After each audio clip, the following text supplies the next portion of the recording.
All right, what is going on, guys? Got another breakdown for UFC Vegas 44. Apologize if my voice is a little stuffy. I've got a pretty bad cold, but this one's at middleweight. We got Maki Pitolo taking on Dusko Todorovic. Pretty negligible reach advantage, half an inch for Dusko Todorovic, and he's going to be 3 inches taller. So I will start with Todorovic. Coming off a tough fight with Gregory Rodriguez, and before that got knocked out by Punahele Soriano. So both those guys are pretty good. I know Soriano just lost his last fight, but it was against Brendan Allen. Brendan Allen, I think, is better, but I still think Soriano has a lot of potential.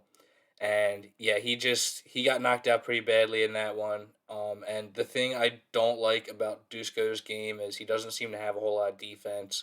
And when he does fall back, he kind of leaves his chin back. Not a good recipe. It's kind of how you get knocked out. But he keeps his hands low, and in that one he was just getting tagged. Like he would land his own offense, but he was kind of looking to wind up every time, and Soriano, just more technical, would put him off balance with a jab and just not a lot of head movement. So he was able to land, and he landed a couple heavy overhands when Todorovic was kind of falling back, knocked him down a couple times, and then after one of the knockdowns, the fight was stopped. And then against Gregory Rodriguez, again, that's a loss that's aging pretty well. Rodriguez looked great, just knocked out Jung Hoon Park, but in that one, it was again just Todorovic's defense kind of cost him. Gregory Rodriguez, I thought, won all 3 rounds. He just had cleaner striking, but going back and watching it again for this tape study and focusing on Todorovic, I don't think Todorovic looked as bad as I thought initially when I watched that fight or when I watched the Gregory Rodriguez fight. I thought he looked, he was kind of going toe to toe with him, and he was landing good offense of his own, and his cardio looked a lot better than in the Soriano fight where he looked pretty tired early, but yeah, it was just the defense cost him, man. But I went over the bad stuff first. Before that, he was undefeated. Got a ground and pound knockout over Daquan Townsend in his UFC debut.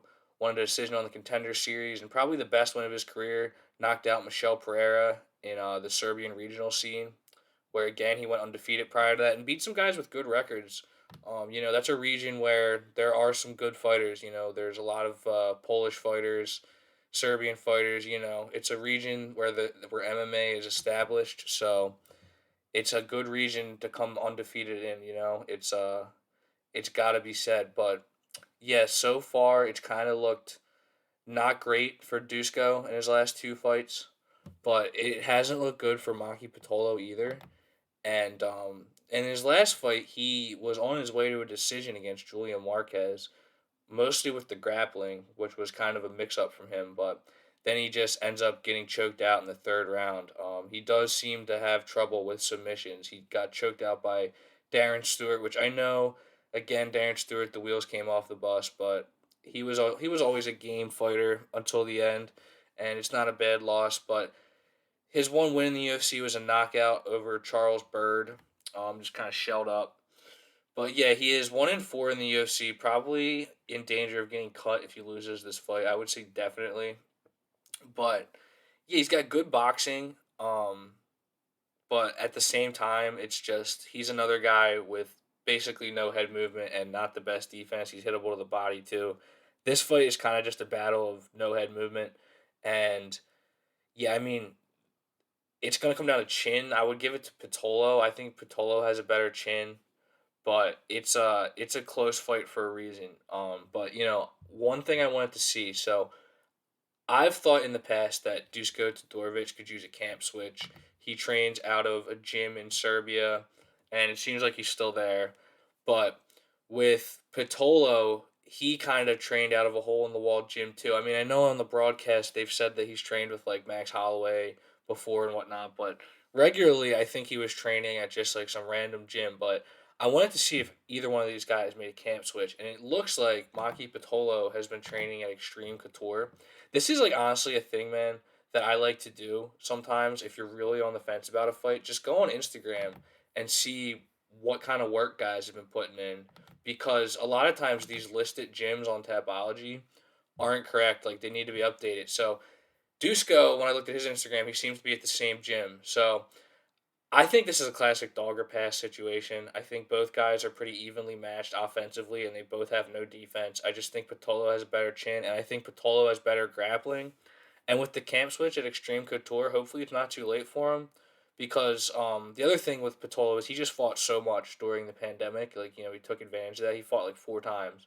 So I think that's why the UFC is giving him a chance here. Like he might have been cut before this if he wasn't active, but yeah, like I've always thought that he's a guy that is a game fighter. He's just come up just short in a couple of these fights, but I think in this fight he's not going to be in danger of the submission. Dusko does have decent submission game that he at least threatens, but I don't think it's going to be enough to lock it up. And I just think that Patolo can mix in that grappling.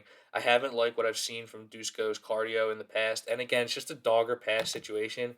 I just think at plus 138, Patolo is worth a small wager, but at the same time, it's not something I'm super confident in. It's not going to be a big wager for me. Just a small wager on the money line, and then probably use it to sweeten up a parlay. But yeah, I do like Maki Pitolo in this fight. I think underdogs are going to come through. You got 14 fights, it's just a matter of picking them, and I think that this is a decent bet. So yeah, I like Maki Pitolo in this one. But thanks for watching, guys. Sure, subscribe and take it easy.